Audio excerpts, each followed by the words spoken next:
Oi, meu nome é Padre Mark Schmitz e você está ouvindo o podcast A Bíblia em Humano, onde encontramos a voz de Deus e vivemos a vida através das Escrituras.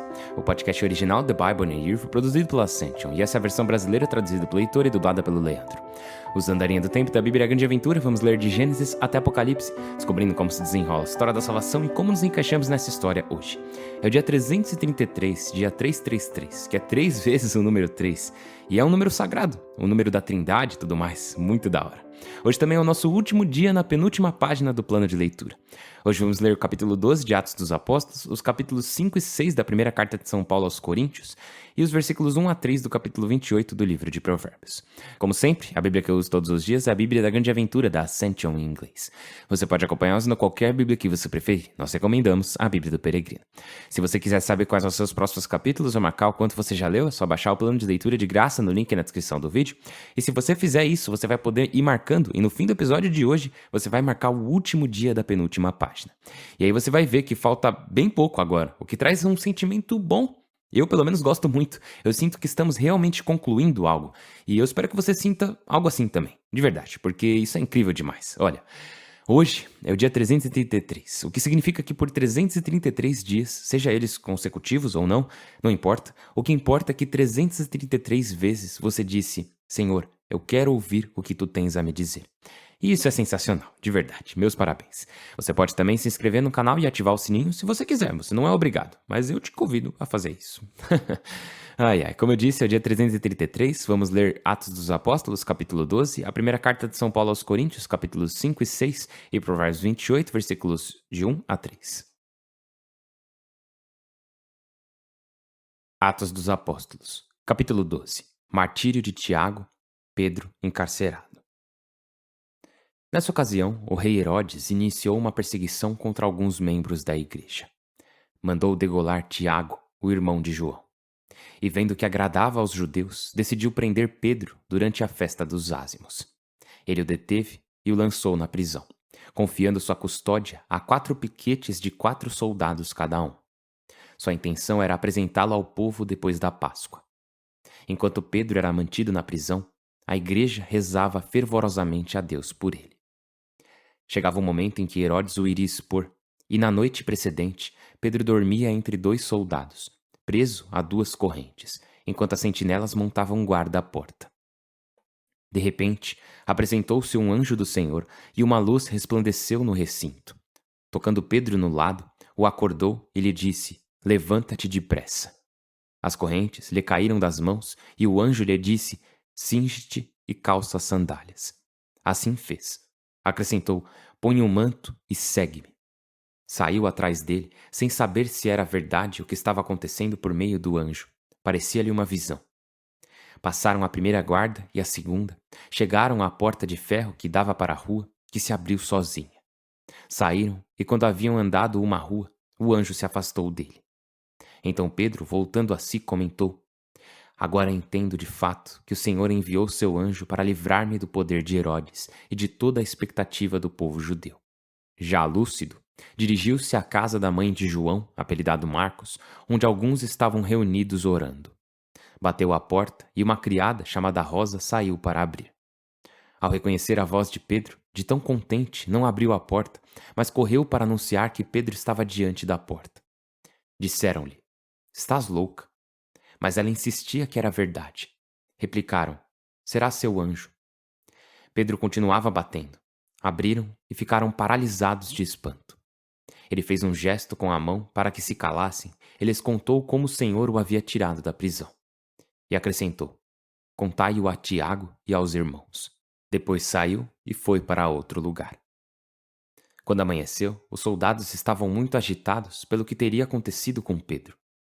Herodes o procurou e, ao não encontrá-lo, interrogou os guardas e os fez executar. Depois desceu da Judéia e ficou em Cesareia.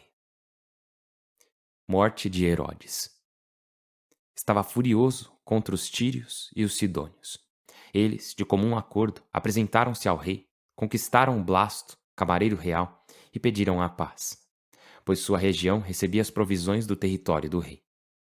No dia combinado, vestido com as vestes reais e sentado em seu estrado, Herodes discursava ao povo, enquanto o povo aclamava: Voz de Deus, não de homem. De repente, o anjo do Senhor o feriu por não ter reconhecido a glória de Deus, e morreu comido pelos vermes. A palavra de Deus crescia e se dilatava. Barnabé e Saulo, terminada sua missão, voltaram de Jerusalém, levando consigo João, apelidado Marcos. A primeira carta de São Paulo aos Coríntios, capítulo 5. O incestuoso. Ouve-se realmente que entre vós há um caso de imoralidade que não acontece nem mesmo entre os pagãos. Alguém convive com a mulher de seu pai.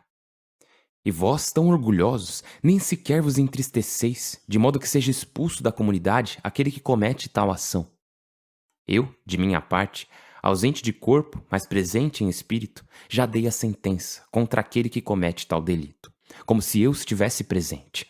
Reunidos em nome do Senhor nosso Jesus Cristo, vós, com o meu espírito, com o poder do Senhor nosso Jesus, entregai esse indivíduo a Satanás para mortificar sua sensualidade, de modo que o espírito se salve no dia do Senhor Jesus. Vosso orgulho não tem razão de ser. Não sabeis que com uma pitada de fermento toda a massa fermenta? Extirpai o fermento velho para serdes massa nova, uma vez que sois ázimos, já que nossa vítima pascal Cristo foi imolado. Por conseguinte, celebremos a festa não com fermento velho, fermento de maldade e perversidade, mas com ázimos de sinceridade e verdade. Já vos escrevi em minha carta que não vos mistureis com gente imoral. Não me referia em geral a uma gente imoral deste mundo, os avaros, exploradores e idólatras. Se assim fosse, deveríeis ter saído do mundo. Concretamente vos escrevi que não vos misturasseis com gente que leva o nome de irmão e é imoral. Avaro, explorador, idólatra, difamador ou beberrão. Com esse, nem comer. Será que toca a mim julgar os de fora? Vós não julgais os de dentro? Os de fora Deus julgará. Expulsai o malvado do vosso meio. Capítulo 6. Pleito entre cristãos. Quando um de vós tem um pleito com outro, como se atreve a ser julgado pelos injustos e não pelos consagrados? Não sabeis que os consagrados julgarão o mundo? E se vós julgareis o mundo, não sois competentes em questões de pouca importância? Não sabeis que julgaremos os anjos? Quanto mais os assuntos da vida ordinária. Se tendes litígios ordinários, como nomeais como juízes aqueles que a igreja menospreza? Digo para que vos envergonheis. Será que não há entre vós nenhum sábio para resolver pleitos entre irmãos? Ao contrário, um irmão pleiteia com outro, e isso em tribunais de infiéis. Pois bem, já é lastimável que tenhais pleitos entre vós. Por que não vos deixais antes prejudicar? Por que não vos deixais despojar? No entanto, sois vós os que prejudicam e despojam irmãos vossos. Não sabeis que os injustos não herdarão o reino de Deus? Não vos iludais. Nem fornicadores, nem idólatras, nem adúlteros, nem efeminados, nem homossexuais, nem ladrões, nem avarentos, nem beberrões, nem caluniadores, nem exploradores herdarão o reino de Deus. Alguns de vós, no passado, eram desses, mas fostes lavados, consagrados e absolvidos pela invocação do Senhor nosso Jesus e pelo Espírito do nosso Deus. Liberdade cristã e fornicação. Tudo me é permitido, dizeis, mas nem tudo convém. Tudo me é permitido, mas não me deixarei submeter a nada. Os alimentos para o ventre e o ventre para os alimentos, dizeis, e Deus acabará com ambos. Mas o corpo não é para a fornicação, e sim para o Senhor, e o Senhor para o corpo. E Deus, que ressuscitou o Senhor, vos ressuscitará com seu poder. Não sabeis que vossos corpos são membros de Cristo? Vou, pois, tomar os membros de Cristo para torná-los membros de uma prostituta? De modo nenhum. Ou não sabeis que quem se une a uma prostituta se torna um corpo com ela? Pois é dito que formarão os dois uma só carne. Porém, quem se une ao Senhor se torna um só espírito com ele. Fugi da fornicação. Qualquer pecado que o homem comete fica fora do corpo, mas o fornicador peca contra seu próprio corpo.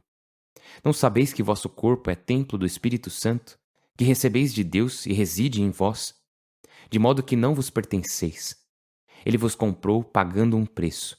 Portanto, glorificai a Deus com o vosso corpo. O livro de Provérbios, capítulo 28, versículos de 1 a 3. O perverso foge sem que o persigam. O honrado anda seguro como um leão. Pelos crimes de um país se multiplicam seus chefes. Um homem prudente e experiente mantém a ordem. Pobre que explora os indigentes é chuva torrencial que não dá pão. Pai do céu, nós te louvamos e te agradecemos muito. Obrigado, Senhor. Obrigado por nos chamar. Obrigado não apenas por nos chamar para junto de ti, obrigado por nos chamar ao arrependimento. Obrigado por nos chamar para longe dos nossos pecados e de volta a ti, de volta ao teu coração, de volta ao teu amor, de volta à tua vontade.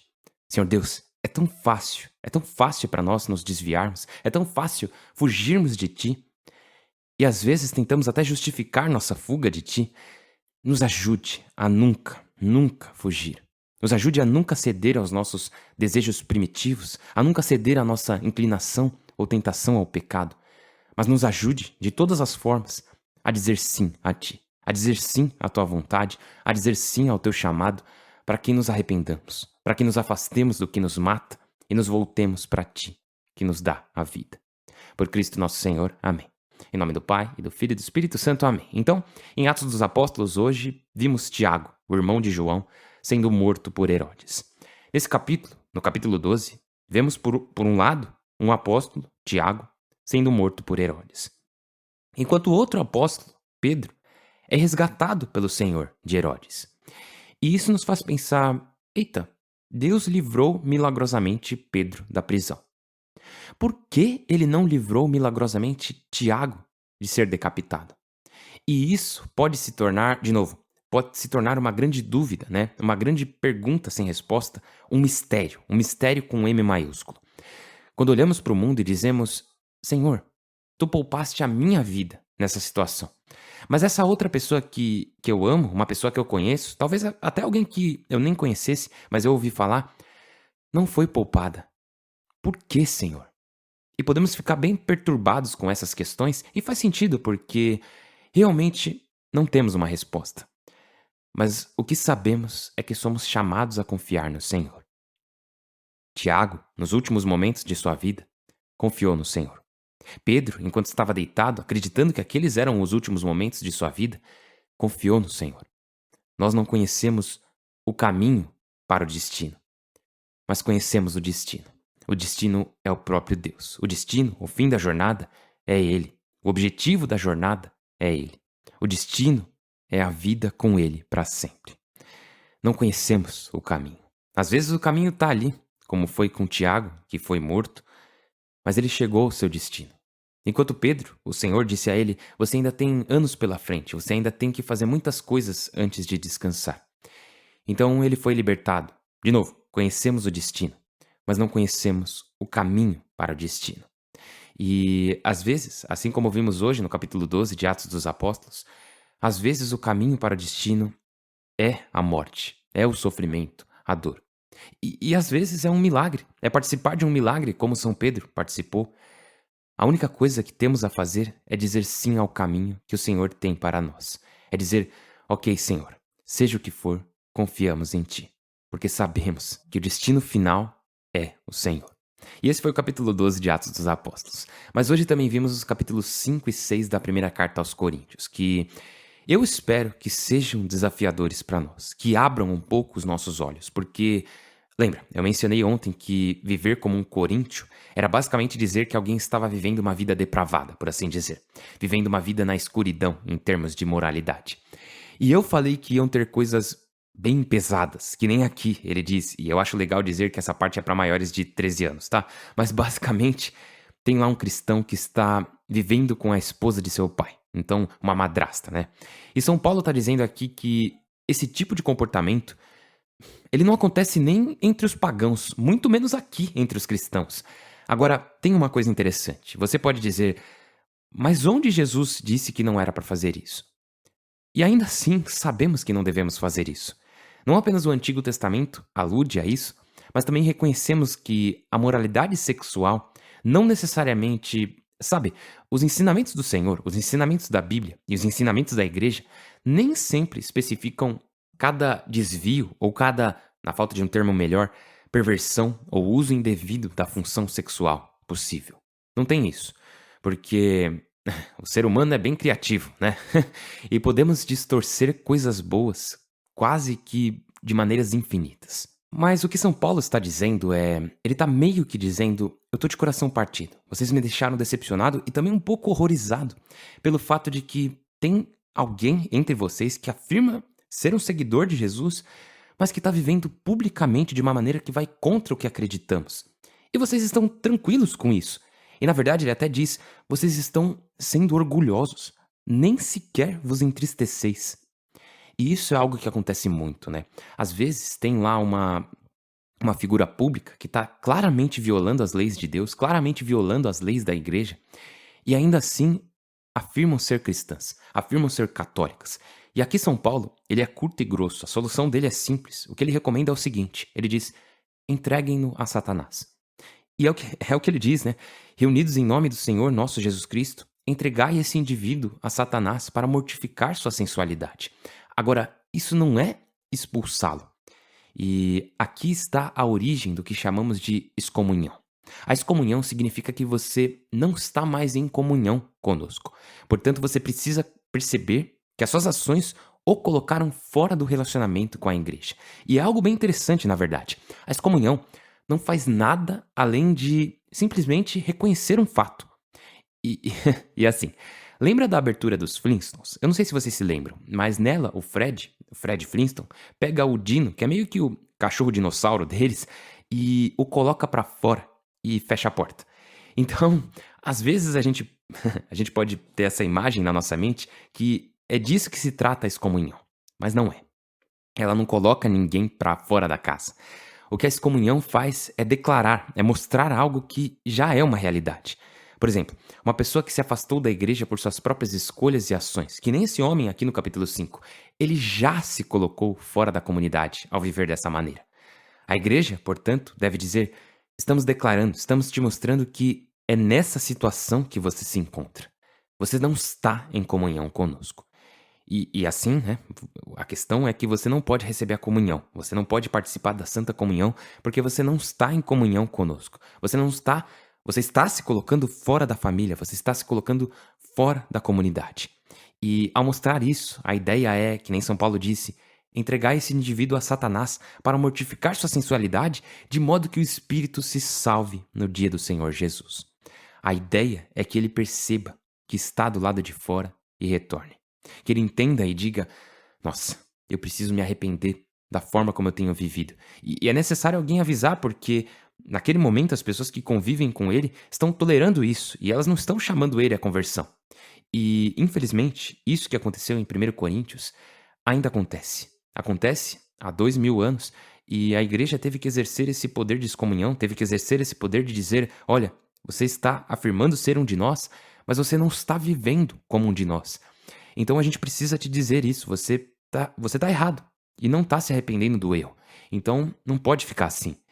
E assim, claro, todos nós pecamos, todo mundo peca. Mas isso aqui é outra coisa.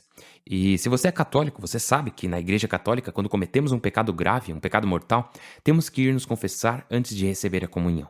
Ou seja, precisamos nos arrepender de nossos pecados antes de receber a comunhão. Isso não é a mesma coisa que a excomunhão, né? Mas precisamos nos reconciliar primeiro antes de receber a comunhão. Caso contrário, estamos cometendo um outro pecado. Então sim, todos nós pecamos, mas o que São Paulo está falando é sobre um pecado público. Não é um pecado que ninguém viu você cometer ou algum pecado que você tenha feito sozinho, sabe? Aqui se trata de um pecado que todo mundo está vendo ser cometido e, portanto, pelo bem da comunidade e pelo bem da alma desse homem, ele deve ser excomungado para que ele entenda isso e então retorne. Eu espero que eu não tenha confundido mais vocês, né? Então, mas vamos lá. Continuando. São Paulo diz também, já vos escrevi em minha carta que não vos mistureis com gente imoral. Mas ele não quer dizer as pessoas imorais do mundo, porque ele diz que, se assim fosse, deverias ter saído do mundo, né? Vocês não seriam capazes de se associar com ninguém. Ele diz, estou falando sobre nossos irmãos e irmãs aqui na comunidade que estão agindo e vivendo dessa maneira específica. tratem-nos como tratariam um estranho. E isso é bem, bem importante. De novo, eu não sei exatamente como aplicar isso no meu dia a dia, mas eu acho que parte do que significa é permitir que o Espírito Santo nos convença de nossos pecados e permitir a correção fraterna, né? A correção fraterna de quando um irmão, uma irmã vem até mim e diz: olha, isso que você está fazendo não tá de acordo com a igreja. E assim eu possa me corrigir, né? Ou talvez seja eu quem precise dar um toque na outra pessoa que não está vivendo de acordo com os ensinamentos da igreja, os ensinamentos de Jesus. Porque não podemos viver esse tipo de vida dividida. No capítulo 6, São Paulo fala sobre pleitos entre cristãos, que os cristãos estão se tratando como se fossem estranhos, se tratando como inimigos e levando um ao outro ao tribunal. Ele diz que isso é algo lastimável. É lastimável que cristãos se voltem contra cristãos e processem uns aos outros, o que eu acho interessante. Mais adiante, nesse mesmo capítulo, ele diz: os injustos não herdarão o reino de Deus. E deixa muito claro que ele dá uma lista de pecados, né? Uma lista de maneiras pelas quais as pessoas podem pecar, que as afastarão de Deus, e algumas delas estão longe de nós, né?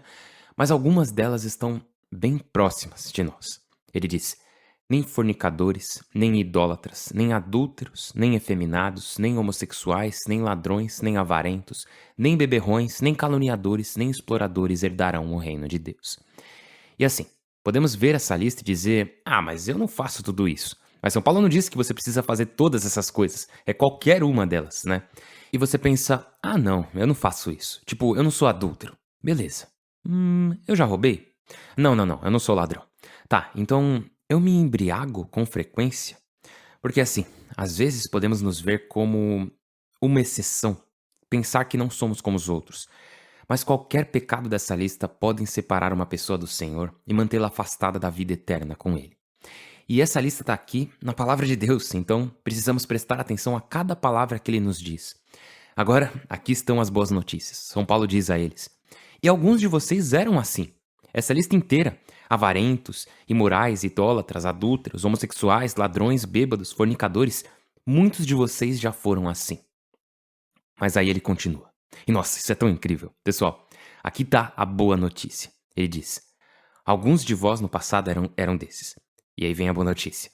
Mas fostes lavados, consagrados e absolvidos pela invocação do Senhor nosso Jesus e pelo Espírito do nosso Deus. E isso é... todos cometemos erros. Todos temos corações corrompidos pelo pecado. Todo mundo, sem exceção. E cada um de nós é amado. Também todo mundo, sem exceção. Portanto, todos nós temos que abandonar, seja qual for o pecado. Ah, mas eu sempre me senti assim. Não importa. Eu tenho que abandonar esse pecado e me voltar para o Senhor Jesus. Porque Ele deseja que você e eu abandonemos nossos pecados, que nos voltemos para Ele em arrependimento, confiando nele, e que deixemos que Ele nos redima. Como Ele diz no final do capítulo: não vos pertenceis. Você pode pensar de novo: ah, mas eu sempre senti isso, sempre foi uma luta para mim, sempre tive dificuldade com isso. Tudo bem, Deus te ama, Ele te ama, mas você não pode simplesmente fazer o que você quiser. Não vos pertenceis. Você não pertence a você mesmo. Você foi comprado por um preço. O Senhor vos comprou por um preço. Portanto, glorificai a Deus com vosso corpo. Pessoal, isso faz parte da nossa jornada. Parte da nossa jornada é permitir que a palavra de Deus nos convença. Reconhecer que nós mesmos... Agora, nessa lista, você pode enxergar outras pessoas, mas esse não é o objetivo. Esse não é o ponto. Devemos olhar essa lista e enxergar a nós mesmos e dizer: esse é o nível de corrupção em meu coração. Mas esse também é o nível que o Senhor me ama. Então, deixe a parte do amor prevalecer, não a parte corrompida. Deixe a parte corrompida ser destruída por Jesus, ser vencida por Ele, para que você possa viver em seu amor. Você não pertence a si mesmo. Você foi comprado por um preço. Então glorifique a Deus com seu corpo. De novo, não olhe para os pecados dos outros. Essa é uma lista dos seus pecados. É uma lista dos meus pecados. E eu estou rezando para que o meu coração se converta ao Senhor ainda mais por essa lista e pelo Espírito Santo. E eu estou rezando para que o seu coração seja convertido ao Senhor ainda mais por essa lista e pelo Espírito Santo. Estou rezando por você, por favor, reze por mim. Meu nome é Padre Mike e eu mal posso esperar para te ver amanhã. Deus abençoe.